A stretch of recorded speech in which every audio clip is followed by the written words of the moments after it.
अस्सलामुअलैकुम वरहमतुल्लाहि वबरकातुहू। बिस्मिल्लाहिर्रहमानिर्रहीम। नहमदुहू व नुसल्ली अला रसूलिहिल करीम। अम्मा बाद।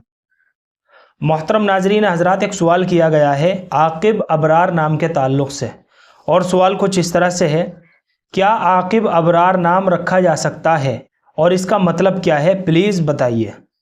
देखिए, आकिब अबरार बच्चे का नाम रखा जा सकता है। आकिब आइन के साथ और बड़े काफ के साथ। इसके माना है अच्छा, जानशीन और पैरोकार। तो बच्चे का आकिब नाम रखा जा सकता है, इसके माना भी अच्छे हैं। और सबसे बड़ी बात तो ये है कि ये हुजूर अकरम सल्लल्लाहु अलैहि वसल्लम के अस्माए मुबारक में से एक नाम है।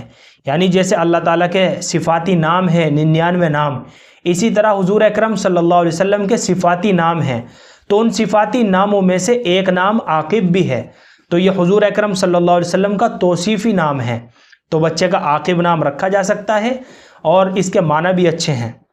और आकिब के साथ अगर इसके आगे अबरार लगाना चाहे तो अबरार भी लगा सकते हैं। यानी कि वालिद का नाम अबरार है और बेटे का नाम आकिब है, तो आकिब अबरार करके भी बच्चे का नाम रखा जा सकता है।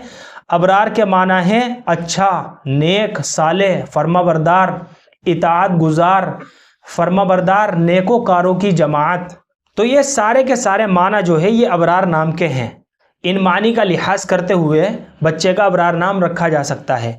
तो आकिब अबरार करके भी बच्चे का नाम रखा जा सकता है, जैसा कि आपने सवाल किया है।